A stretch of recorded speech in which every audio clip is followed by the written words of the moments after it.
I'm Jake O'Neill, creator of Animagraphs, and this is how a car engine works. Let's start at a single piston, the powerhouse of the engine, and work our way outwards.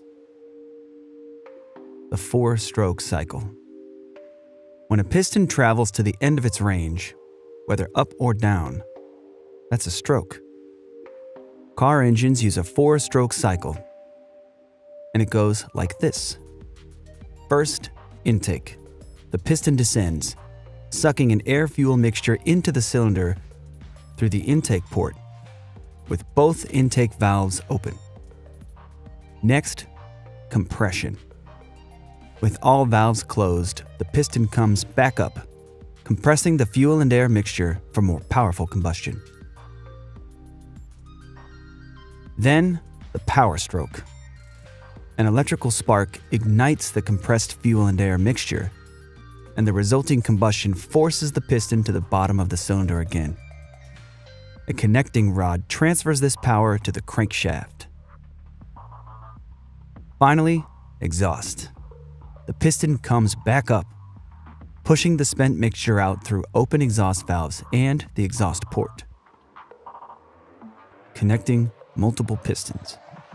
For smooth power delivery, pistons take turns firing.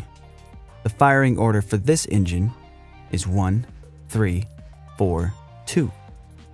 Camshafts with specially shaped cams push spring-loaded valves open in turn. Cam gears and a timing belt or chain links everything to the crankshaft, and it all spins together.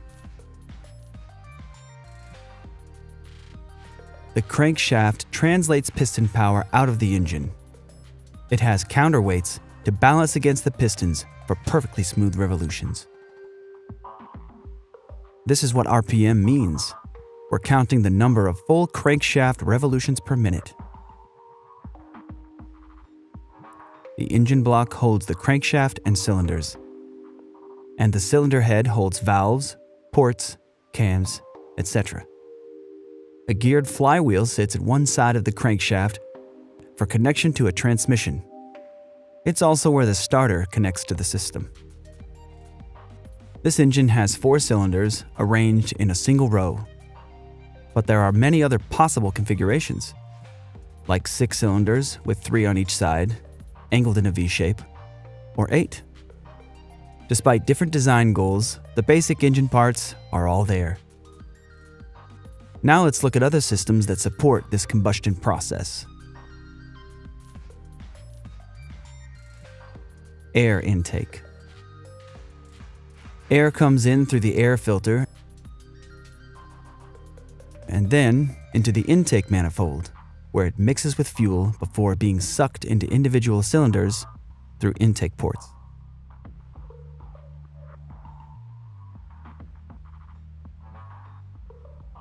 Fuel.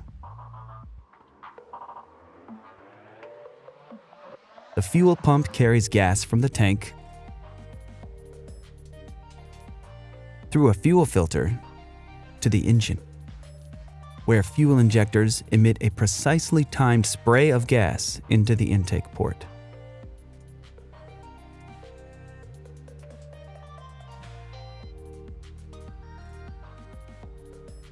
Cooling.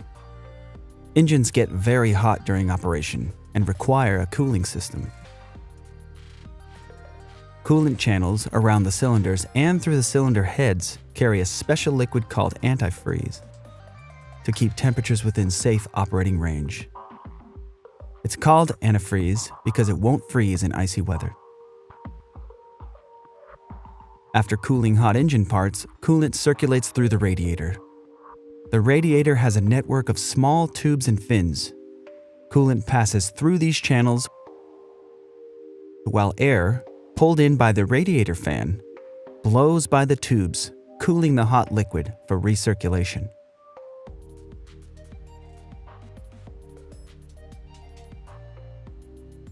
A water pump keeps the coolant system flowing and properly pressurized. The thermostat regulates coolant temperature by either routing coolant back through the engine or to the radiator for further cooling. electrical. The spark plug delivers the electrical spark that ignites the fuel-air mixture for combustion. The metal core is insulated from the outer metal casing with porcelain. The spark jumps between these conductive surfaces.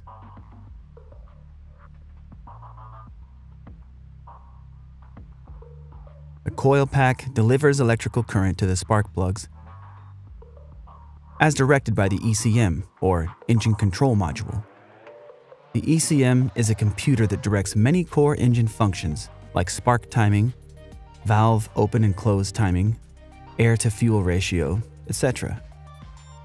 The alternator works like a power generator, converting the engine's mechanical energy into electricity to charge the battery or run other electrical systems while the engine is running. The battery provides power to the starter for engine start. Oil.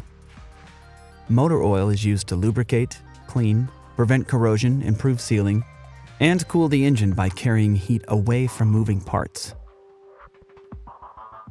Rings around the top of the piston head keep oil out of the combustion process, while otherwise allowing the cylinder to be lubricated.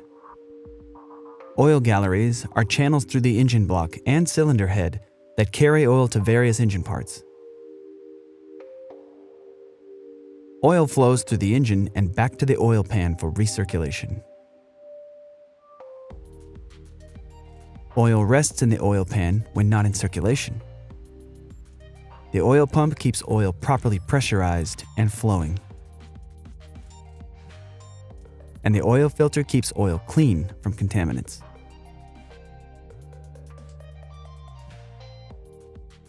Exhaust.